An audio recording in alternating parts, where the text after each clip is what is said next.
Сәлеметсіздер ме? Бүгін сіздермен қатпайтын 4 бұрыш бауырсақ пісірудің рецептісімен бөлісемін. Соңына дейін қарап, ұнаса лайк басып, құнды пікірлеріңізді қалдырып отырыңыздар. Каналға жазылып қойыңыздар. Бізге керегі 1 кеседен артық жылы сүт, жарты кесе қойдың құйрық майы, үлкен кесемен өлшейміз. 2 ас қасық қант, 2 тал жұмыртқа, 1 қасық ашытқы, 1 қасық тұз, және де азырақ қопсытқыш керек болады.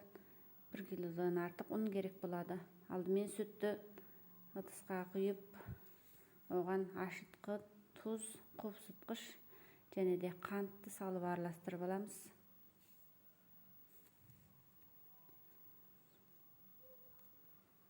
Жақсылап араластырып езіп алған соң, құйрық майды саламыз.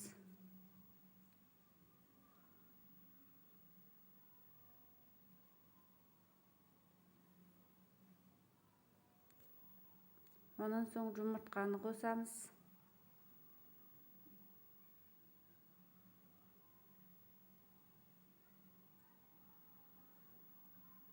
Жақсылап араластырып аламыз. Онан соң ұнды аз-аздан салып отырып, араластырып отырып илейміз.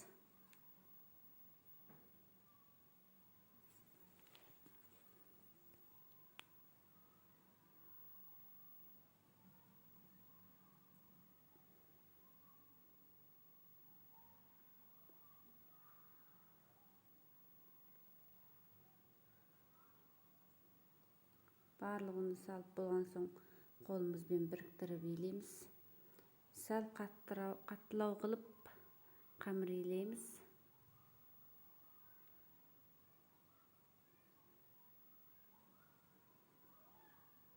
Біріктіріп жақсылап илеп аламыз.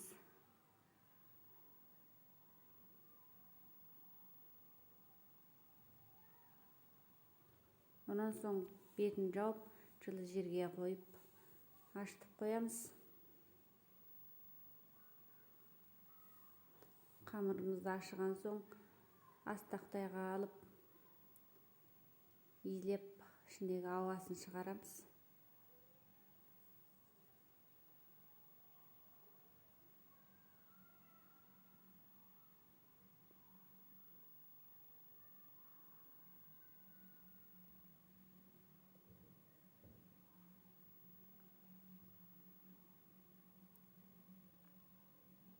Жақсылап илеп, ауасын толықтай шығарып аламыз. Онан соң бөлектерге бөліп дайындап қоямыз.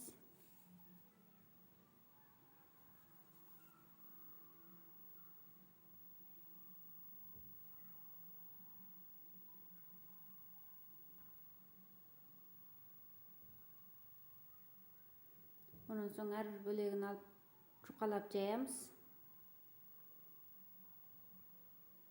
Жұқа қылып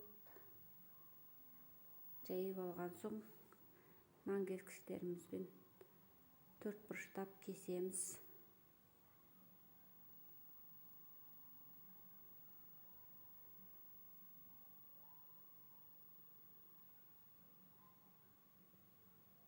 Онан соң қазанға майды құйып қыздырып пісіретін боламыз, орташа отқа қойып.